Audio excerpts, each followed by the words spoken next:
நீக்கும் மருத்துவரே, என் துதிக்கு பாத்திரரே, துயர் நீக்கும் மருத்துவரே, என் துதிக்கு பாத்திரரே, பலனெல்லாம் நீதானையா, என் பிரியமும் நீதானையா, எனக்கு பலனெல்லாம் நீதானையா, என் பிரியமும் நீதானையா. நன்றி நன்றி நன்றி நன்றி நன்றி நன்றி. பாடுவோம், மகிழ்வோம், கொண்டாடுவோம், அப்பா சமூகத்தில் பாடி மகிழ்ந்து கொண்டாடுவோம். பாடுவோம், மகிழ்வோம், கொண்டாடுவோம், அப்பா சமூகத்தில் பாடி மகிழ்ந்து. கல்வாரி சிலுவையினா என் சாபங்கள் உடைந்ததையா, கல்வாரி சிலுவையினா என் சாபங்கள் உடைந்ததையா, ஆபிரகாமின் ஆசீர்வாதங்கள் என் அடிமைக்கு கிடைத்ததையா, ஆபிரகாமின் ஆசீர்வாதங்கள் என் அடிமைக்கு கிடைத்ததையா. நன்றி நன்றி நன்றி நன்றி நன்றி நன்றி. கிறிஸ்துவுக்குள் பிரியமானவர்களே, உங்கள் அனைவருக்கும் ஆண்டவராய் இயேசுவின் நாமத்தினாலே எங்கள் அன்பான வாழ்த்துதலை தெரியப்படுத்துகின்றோம். இந்த நாளிலும் கர்த்தருடைய வார்த்தையை உங்களுக்கு பிரசங்கித்து உங்கள் ஆசீர்வாதத்துக்காக ஜெபிக்க விரும்புகிறோம். யோவான் சுவிசேஷம் 17ஆம் அதிகாரம் 3ஆம் வசனம் விதமாய் சொல்லுகிறது, இயேசு கிறிஸ்துவை அறிகிற அறிவே நித்திய ஜீவன். இயேசு கிறிஸ்துவை அறிவதே நித்திய ஜீவன். உலகத்திலே பல காரியங்களை அறிந்திருந்தாலும் இயேசு கிறிஸ்துவை குறித்து அறிய வேண்டிய பிரகாரம் அறியாமல் இருக்கிறார்கள். அப்போஸ்தலனாகிய பவுல் கிறிஸ்துவை அறிகிற அறிவின் மேன்மைக்காக என்று சொல்லும்போது இயேசுவை அதிகமாக அறிய விரும்பினார். இந்த நாளிலே இயேசு கிறிஸ்துவை குறித்த ஒரு 5 கருத்துக்களை உங்களோடு பகிர்ந்து கொண்டு உங்களுக்காக ஜெபிக்க விரும்புகிறோம்.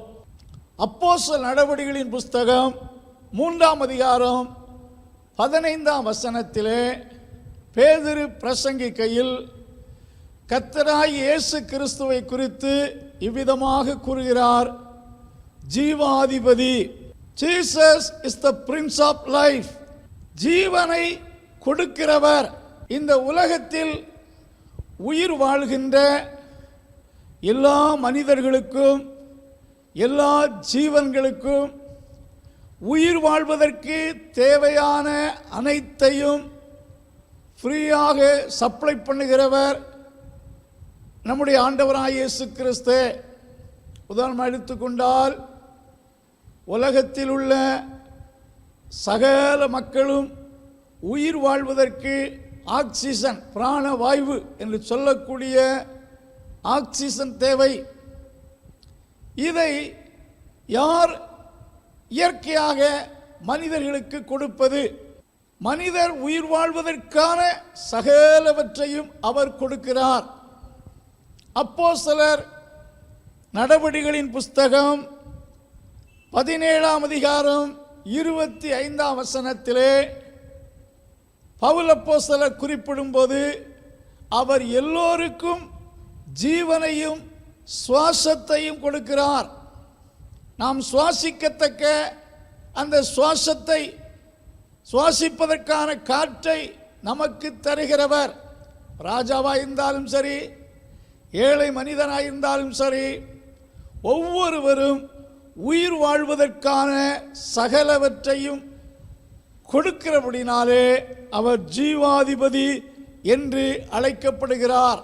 1 தீமோத்தேயு 6ஆம் அதிகாரம் 14ஆம் வசனத்தை வாசித்து பார்ப்பீர்கள் என்றால், எல்லாவற்றையும் உயிரோடு இருக்க செய்கிற தேவன், எல்லாவற்றையும் உயிரோடு இருக்க செய்கிற தேவன் என்று குறிப்பிடப்பட்டிருக்கிறது. உலகத்திலே தேவனுடைய மறைவான உதவியினால்தான் ஒவ்வொருவரும் உயிர் வாழ்ந்து கொண்டிருக்கின்றோம். எல்லாரையும் உயிரோடு இருக்க செய்கிற தேவன், ஆகையால் அவருக்கு ஜீவாதிபதி என்று பெயர் கொடுக்கப்பட்டிருக்கிறது. ஒவ்வொரு மனிதரும் தேவனுடைய படைப்பாக இருக்கிறார்கள். தேவனால் படைக்கப்பட்ட மனிதர்களுக்கு தேவன் ஜீவனை கொடுக்கின்றபடியால் அவர் ஜீவாதிபதி என்று அழைக்கப்படுகிறார். Who is Jesus? Jesus is the Prince of Life. இயேசு ஜீவனை, சுவாசத்தை, ஒவ்வொருவரும் உயிர் வாழ்வதற்கு வேண்டிய அனைத்து ஆதாரத்தையும் கொடுக்கின்றபடினாலே அவர் ஜீவாதிபதி. அவருடைய தயவினால்தான் நாம் எல்லோரும் ஒவ்வொரு நாளும் உயிரோடு இருக்கிறோம் என்பதை கர்த்தருடைய வார்த்தையில் வாசிக்கின்றோம். பிரசங்கின் புஸ்தகத்திலே 5ஆம் அதிகாரம் 18ஆம் வசனத்திலே, இதோ உயிரோடு இருக்கும்படி தேவன் அருளி செய்த நாளெல்லாம், மனிதன் உயிரோடு இருக்கும்படி தேவன் அருளி செய்த நாட்கள் என்றால், தேவன் ஒவ்வொரு மனிதரையும் உயிரோடு இருக்க செய்கிறவர். அவர் ஜீவாதிபதி. நமக்கு தந்த ஜீவனுக்காக, வாழ்வுக்காக நாம் கர்த்தரை துதிக்க வேண்டும். கடந்த காலங்களில் நாம் இன்றைக்கு வாழ்ந்து கொண்டிருக்கிறோம் என்றால் கர்த்தருடைய தயவினால் வாழ்கிறோம். அநேகர் இதை புரிந்து கொள்வதில்லை. இது தற்செயல் என்று நினைப்பார்கள். பட் நாம் புரிந்து கொள்ள வேண்டிய ஒரு உண்மை என்னவென்றால், நம்முடைய தேவனுடைய தயவினால்தான் ஒவ்வொரு நாளும் உயிரோடு வாழ்ந்து கொண்டிருக்கிறோம் என்பதை உணர்ந்து ஆண்டவருக்கு நன்றி செலுத்த வேண்டும். இரண்டாவதாக, இயேசு கிறிஸ்துவை குறித்து எபிரேயருக்கு நிருபம் 2ஆம் அதிகாரம் 10ஆம் வசனத்தில் இரட்சிப்பின் அதிபதி என்று கிறிஸ்து அழைக்கப்படுகிறார். இரட்சிப்பை கொடுக்கிறவர் என்று சொல்லப்படுகிறது. உலகத்திலே தேவர்கள், தேவதைகள் என்று சொல்லக்கூடிய மக்கள் பல்லாயிரங்கள் இருக்கலாம். பட் நம்முடைய ஆண்டவராய் இயேசு கிறிஸ்து ஒருவரே இரட்சகர் என்றும் மீட்பர் என்றும் அழைக்கப்படுகிறார். ஏனென்றால் நம்முடைய தேவன் இரட்சிப்பை அளிக்கும் தேவனாய் இருக்கிறபடியால் அவர் இரட்சிப்பின் அதிபதி என்று அழைக்கப்படுகிறார். எபேசியர் 2ஆம் அதிகாரம் 8ஆம் வசனத்தில் இரட்சிப்பு என்பது தேவன் கொடுக்கின்ற ஒரு ஈவு. Salvation is the best gift of God. தேவன் மக்களுக்கு கொடுக்கக்கூடிய ஒரு ஃப்ரீ கிஃப்ட். யார் யார் விசுவாசிக்கிறார்களோ அவர்கள் அதை பெற்றுக்கொள்கிறார்கள். இரட்சிப்பு என்றால் என்ன என்றால், மனிதர்கள் பாவத்தில் இருந்து விடுதலை பெறுவதும், தாங்கள் கடந்த காலத்தில் செய்த பாவத்துக்கான தண்டனையில் இருந்து விடுதலை பெறுவதும் இரட்சிப்பு என்று அழைக்கப்படுகிறது. இந்த இரட்சிப்பை இந்த உலகத்தில் யார் கொடுக்க முடியும்? அப்போஸ்தலர் நடவடிக்கைகளின் புஸ்தகம் 4ஆம் அதிகாரம் 12ஆம் வசனத்திலே அப்போஸ்தலர்கள் பிரசங்கித்தார்கள். வானத்தின் கீழே மனுஷர்களுக்குள்ளே பூமியிலே கர்த்தராய் இயேசு கிறிஸ்துவின் நாமமே அல்லாமல் ரட்சிக்கப்படுவதற்கு வேறொரு நாமம் கட்டளையிடப்படவில்லை. பாவிகளை ரட்சிக்க கிறிஸ்து இயேசு உலகத்தில் வந்தார் என்று கர்த்தருடைய வார்த்தை சொல்லுகிறது. கர்த்தரால் ரட்சிக்கப்பட்ட ஜனங்கள் பாக்கியவான்கள் என்று வேதம் சொல்லுகிறது. இந்த உலகத்திலே 2 வகையான மக்கள் உண்டு. கர்த்தரால் மீட்கப்பட்டவர்கள், கர்த்தரால் தங்கள் பாவங்கள் மன்னிக்கப்பட்டது என்ற நிச்சயத்தை உடைய ஒரு கூட்டம். ரட்சிக்கப்படாத, தங்கள் பாவ மன்னிப்பை பெற்றுக்கொள்ளாத ஒரு கூட்டம். கிறிஸ்து பாவத்தை மன்னித்து தண்டனையிலிருந்து மீட்பை கொடுக்கிறார். ஆகையினாலே அவர் கொடுக்கிற ரட்சிப்பை மனிதர்கள் எந்த நிலையிலும் எந்த வழியிலும் பெற்றுக்கொள்ள முடியாது. ஒரு கில்ட்டி கான்சியஸ் மனிதர்களை அமிழ்த்து கொண்டே இருக்கக்கூடும். இயேசுவால் மன்னிக்கப்பட்ட மக்களின் உள்ளத்திலே ஒரு பெரிய சந்தோஷத்தை, ரட்சிப்பின் சந்தோஷத்தை கர்த்தர் கொடுக்கிறார். Who is Jesus? Jesus is the captain of salvation. Jesus is the prince of salvation. ரட்சிப்பின் அதிபதி, ரட்சிப்பை கொடுக்கிறவர். மூன்றாவதாக ஏசாயா தீர்க்கதரிசனம் 9ஆம் அதிகாரம் 6ஆம் வசனத்திலே இயேசு கிறிஸ்துவின் நாமத்தை குறித்து ஐசாயா தீர்க்க தரிசனமாக உரைக்கையில் அவருடைய நாமம் சமாதான பிரபு எனப்படும். He is called the Prince of Peace. சமாதானத்தை கொடுக்கிறவர். மனிதர்கள் ஒரு பெரிய சமாதானமற்ற சூழ்நிலையில் வாழ்ந்து வருகிறார்கள். மனிதர்களுடைய மனதிலே பலவிதமான யுத்த சூழ்நிலை ஓடிக்கொண்டிருக்கிறது.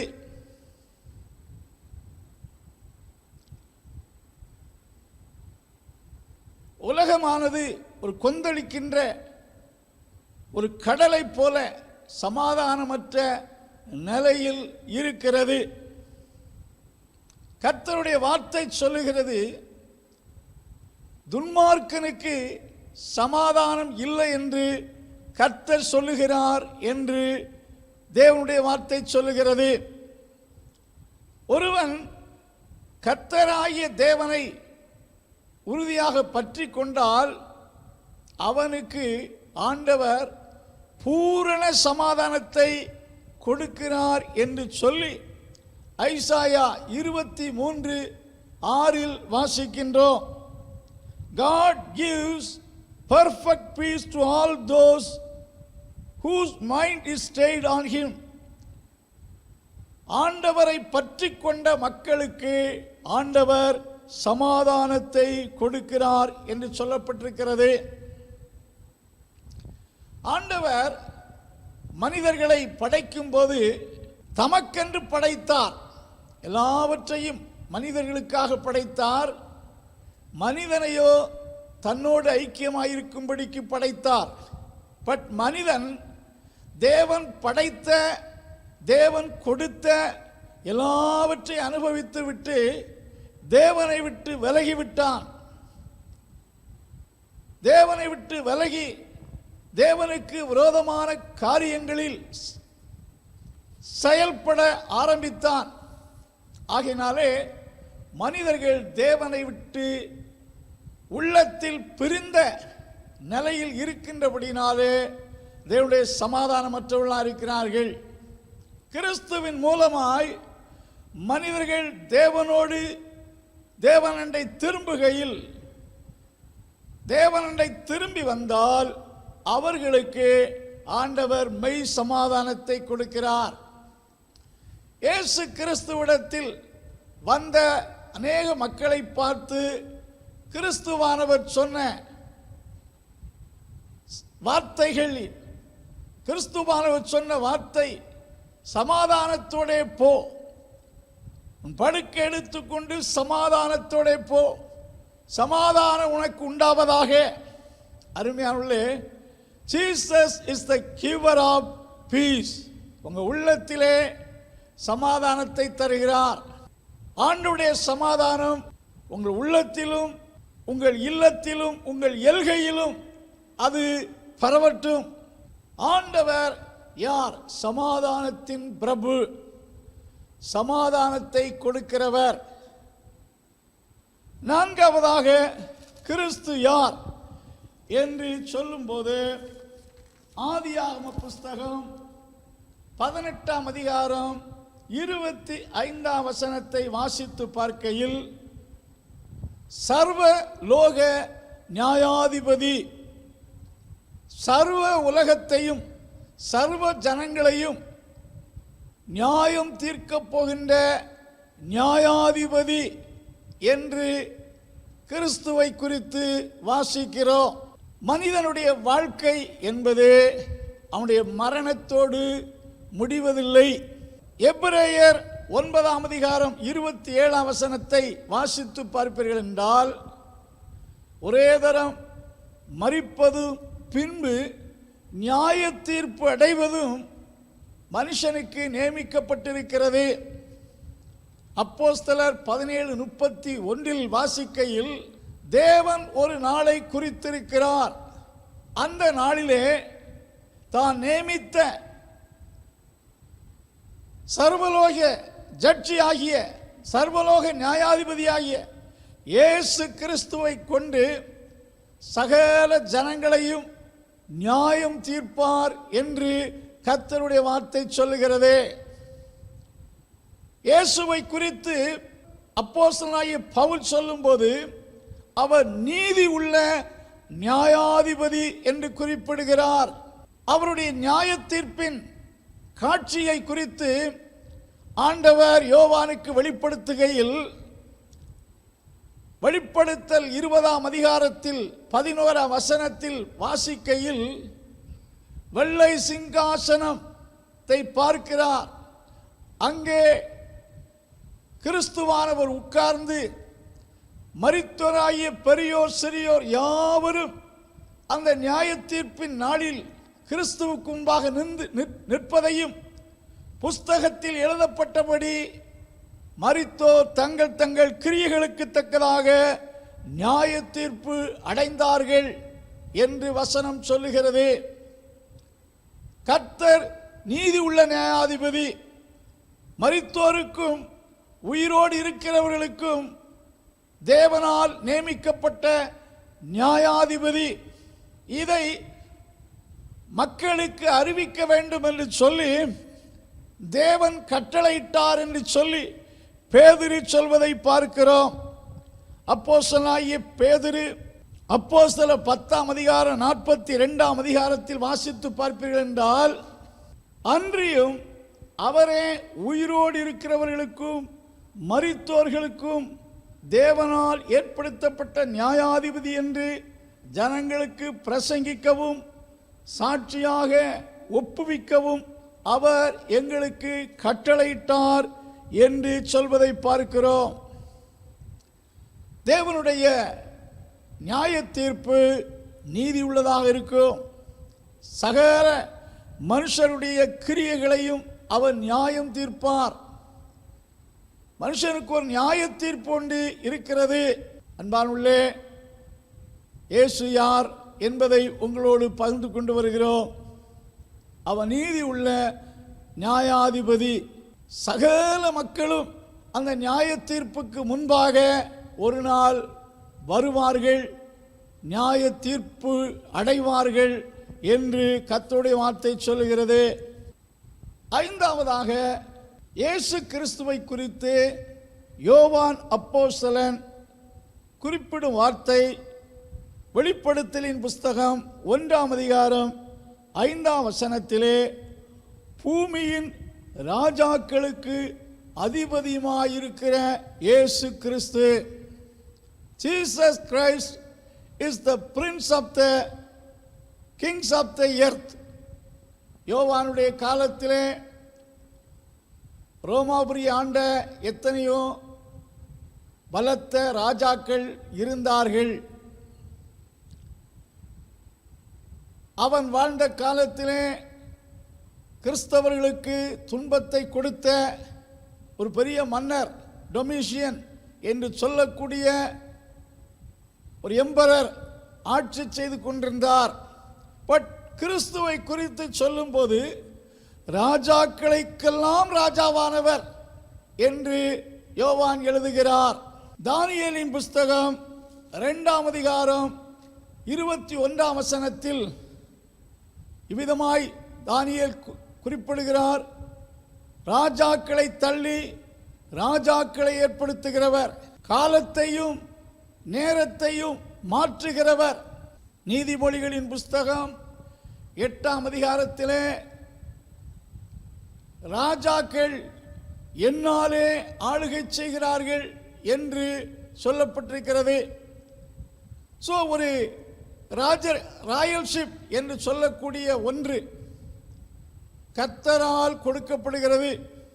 எப்படி சவுலுக்கு ஆண்டவர் ராஜரிகத்தை கொடுத்தாரோ, தாவீதுக்கு இஸ்ரவேலை ஆளும் அதிகாரத்தை எப்படி கொடுத்தாரோ, அதுபோல இந்த உலகத்தில் ஆளும் அதிகார மையத்தை பல நிலைகளில் மக்களுக்கு தேவன் கொடுக்கிறார்.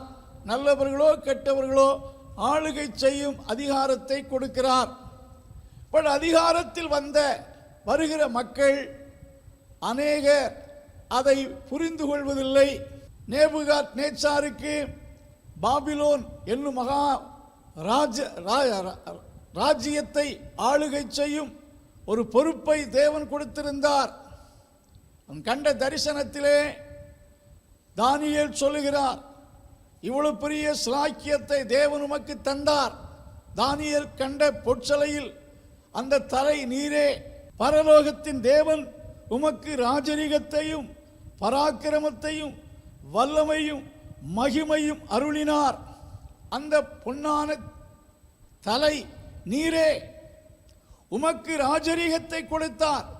ஆனால் அவன் ஏதோ தன் சொந்த சாமர்த்தியத்தினாலே ராஜரிகம் செய்வது போல பெருமை கொண்டு நான் கட்டின மகா பாபிலோன் என்று மனதில் நினைக்கையில் அவன் மனுஷரிலிருந்து தள்ளப்பட்டான்.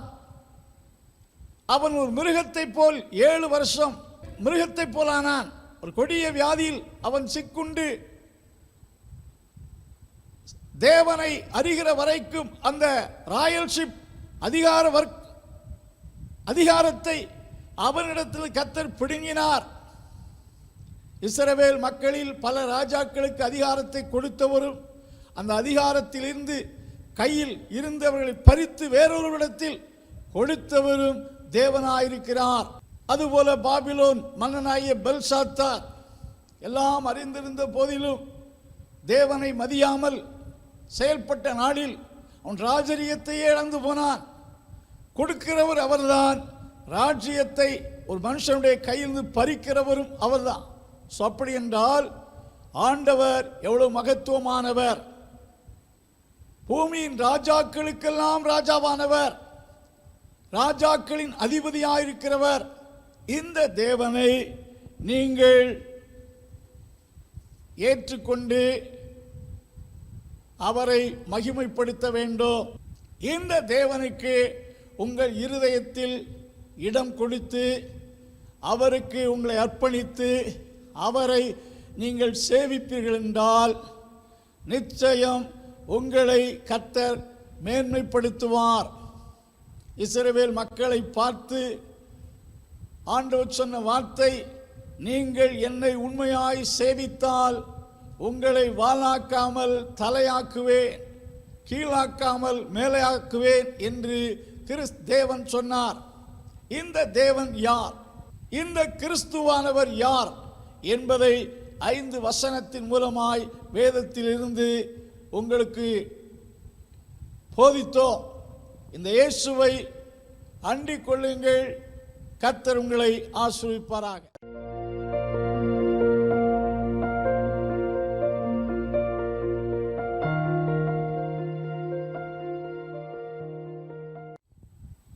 கர்த்தராகிய தேவனே, நீ ஜீவாதிபதியாகவும் இரட்சிப்பின் அதிபதியாகவும்